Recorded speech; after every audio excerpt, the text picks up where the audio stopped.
یہ جو ہم نے رسمیں بنائی ہیں نا تھوڑی تھوڑی کہ اتنا کر لیا تو ٹھیک ہو گیا، اتنا کر لیا تو ٹھیک ہو گیا، اس سے حضور راضی نہیں ہوتے۔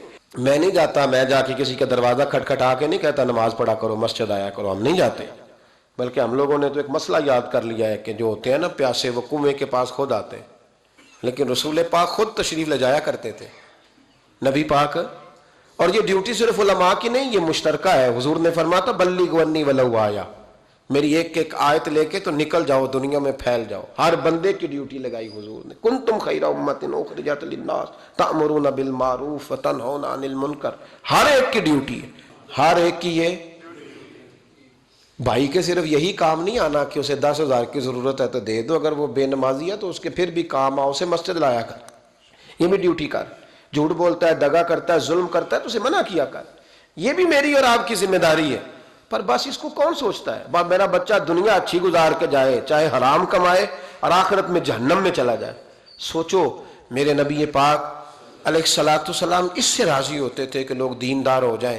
ایک نوجوان تھا 12-14 سال کا، یہودیوں کا بچہ تھا، بخاری موجود ہے، اکثر حضور کے پاس آیا کرتا، چھوٹے موٹے کام نبی پاک کے کر دیتا، اور کچھ بھی نہ ہوتا تو آ کے بیٹھا رہتا، حضور کا چہرہ ہی دیکھتا رہتا، نبی کریم کا چہرہ ہی دیکھتا رہتا، خوش رہتا، حضور کی زیارت ہی کرتا رہتا۔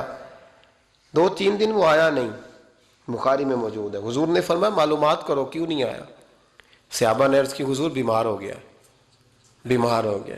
امام زرقانی نے لکھا ہے، فرماتے ہیں وہ بھی اپنے گھر میں نا روز دروازہ دیکھتا رہتا، روز دروازہ دیکھتا رہتا۔ اس کی ماں کہنے لگی بیٹا جن کا تو انتظار کر رہا ہے وہ مشکل سے آئے، ہمارا نہ مذہب کا رشتہ ہے نہ کسی اور کا، کیسے آئے؟ لیکن حضور نے فرمایا چلو چلتے ہیں۔ جب میرے نبی کریم علیہ الصلوۃ والسلام نے دروازے پہ دستک دی تو امام زرقانی کہتے ہیں کہنے لگا اماں سے کھولو دروازہ، مصطفیٰ کریم آ گئے، حضور آ گئے۔ والد نے دروازہ کھولا، نبی کریم اندر تشریف لائے۔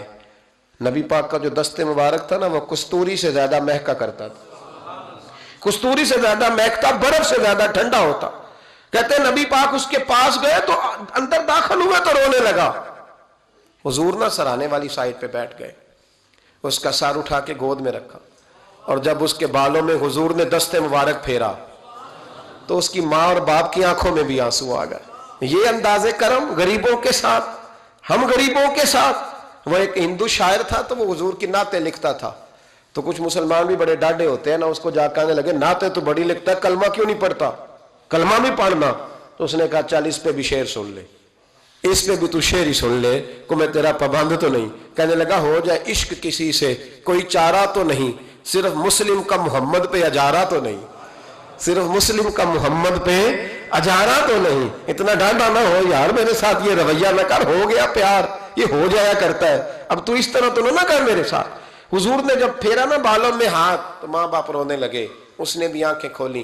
میرے رسول پاک سید عالم صلی اللہ تعالی علیہ وآلہ وسلم نے نا اس بچے کا چہرہ دیکھا، حضور سمجھ گئے وقت تھوڑا رہ گیا ہے، تب حضور نے اس کے ساتھ وہی کیا جس سے اس کی آخرت سنور جائے، وہ کیا جو درد تھا میرے نبی پاک، جو شوق رکھتے تھے حضور سب کے لیے، جو سب کے لیے شوق رکھتے تھے۔ میرے محبوب فرمانے لگے بیٹے کلمہ پڑھ لے، کلمہ۔ حضور کا شوق یہی ہے، یہی شوق ہے لوگ دیندار بن جائیں، کاروبار چمک جائیں، جی مرشد کے پاس گیا تو ریل پیل ہو گئی، یہ شوق ہی نہیں نبی پاک کا۔ حضور کا تو شوق ہے کہ سجدے کا ذوق ہو جائے، عبادت کا شوق بن جائے۔ نبی کریم علیہ السلام نے فرمایا بیٹے کلمہ پڑھو۔ اس بچے نے اپنے ماں باپ کی طرف دیکھا، باپ رو پڑا، کہنے لگا بیٹا آج ثابت ہوا ہے کہ میں نہیں تجھ سے اتنا پیار کرتا جتنا مصطفیٰ کرتے ہیں، تو میری طرف نہ دیکھ، تو پڑھ لے کلمہ، کلمہ پڑھ۔ اس بچے نے کلمہ ابھی پورا پڑھا ہی تھا کہ اس کی روح پرواز کر گئی، مسلمان ہوتے ہی اللہ کی بارگاہ میں حاضر ہو گیا۔ نبی کریم صلی اللہ تعالی وسلم نکلے، آنکھوں میں آنسو تھے، لبوں سے مسکرا رہے تھے، اور حضور فرمانے لگے اللہ کا شکر ہے جس نے میری وجہ سے اسے جہنم سے آزاد کر دیا، کہ دوزخ سے بچ گیا، یہ شکر ہے۔ شکر اس بات کا کرو کہ کوئی ہماری وجہ سے دوزخ سے بچ جائے، دوزخ سے بچ جائے۔ باقی تو سارے کام چلتے ہیں، دنیا داری تو ہوتی ہے، کوئی بندہ جہنم والی سڑک پہ نہ۔ ایک بات اور سنیں اور اس کو نا اپنے دل میں جگہ دیں، نبی پاک علیہ السلام کی جو خواہش تھی نا ہمیشہ سے، وہ یہ تھی کہ لوگ سنوریں، لوگ دین پر عمل کریں. ایک گروہ تھا صحابہ کو، ان کو فرمایا کہ فلاں جگہ جہاد کے لیے جانا ہے تو جمعہ وہاں جا کے پڑھنا. یہ لوگ جو مفت کے لاڈلے نہیں بن جاتے، فری کے، نہیں جی نہیں میرا عشق نہیں اجازت دے رہا. بھئی تو تیرا کس طرح کا عشق ہے؟ تو بات مان کہ نہ ماننا عشق ہے جی میں لاڈلا ہوتا ہوں. یہ کس طرح کا لاڈلا؟ لاڈلا تو وہ ہوتا ہے جو تابع دار ہوتا ہے، جو ابرو کا اشارہ سمجھتا. نبی کریم نے فرمایا صحابہ سے، فرمایا جمعہ وہاں جا کے پڑھنا. بہت سارے لوگ چلے گئے تو چند لوگ رہ گئے. جمعے کی نماز کے بعد حضور نے پوچھا، گئے نہیں؟